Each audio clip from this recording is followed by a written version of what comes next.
Welcome back to StreamStories. I'm your host, Hiba Usman, and today I bring you a chilling tale. Not from urban legends or folklore, but a true lived experience. An experience that my own father encountered decades ago in Hubli, Karnataka.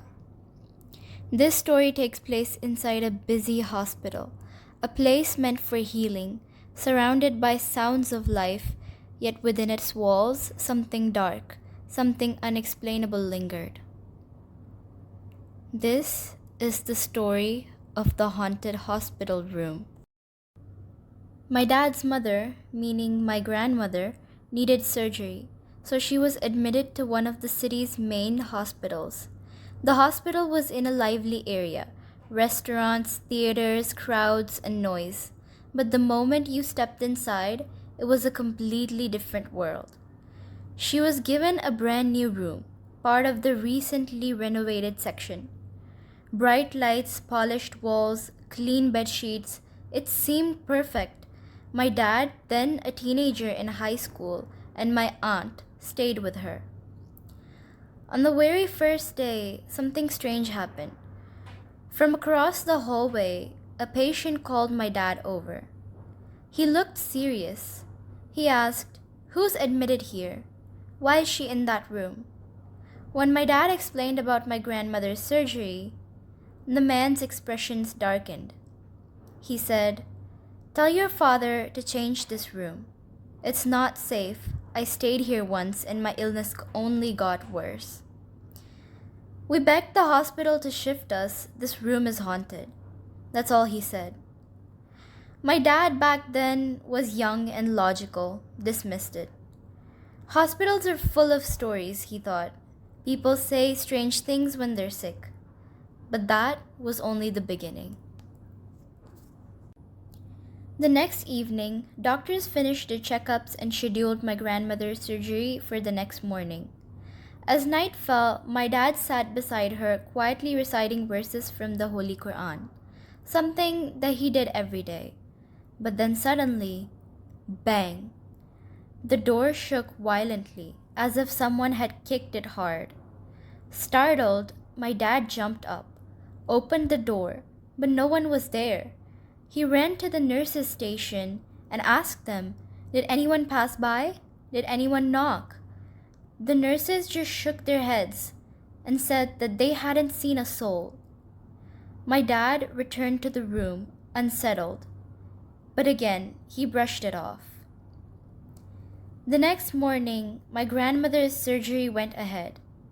But right after the operation, panic broke out. Doctors rushed in, machines beeped frantically. Her blood pressure had dropped to a dangerous level. They couldn't stabilize her. The family prayed. Minutes felt like hours. And then, by the mercy of Allah subhanahu wa ta'ala, her vitals slowly returned to normal. Relief filled the room. My aunt and my dad were so relieved. But the shadow of fear was only growing stronger. That same evening, there was another knock at the door. A man stood outside. He introduced himself and led my dad to the general ward. There, his wife, who had just delivered a baby, shared her story. She had been admitted in the same room, and what she experienced had shaken her so badly that her husband begged the hospital for a transfer. Her warning was simple: get your mother out of that room. By now, my aunt was so nervous. She was more sensitive to such things, and she could feel that something wasn't right. Still, my dad tried to stay calm. Curious, he asked the nurses about the room, but they avoided the question. It seemed like they were hiding something. They looked uneasy. No one wanted to say a word. But it was becoming harder and harder to ignore. Finally, the day of discharge was set. My grandmother would be leaving the next morning. The family thought that the worst was behind them, but that final night proved otherwise. Around 2 a.m., my dad, who had a slight fever, was resting lightly. Suddenly, his sister, means my aunt, shook him awake. Her face was pale with fear. She said, "Something is wrong with mother." They looked at the bed, empty. Moments later, they saw their mother staggering out of the washroom. "What happened?" they asked. At first, she refused to speak, but when they pressured her, she revealed the terrifying truth. While asleep, she suddenly felt somebody lift her body, rising almost a foot above the bed. Invisible hands seemed to choke her throat.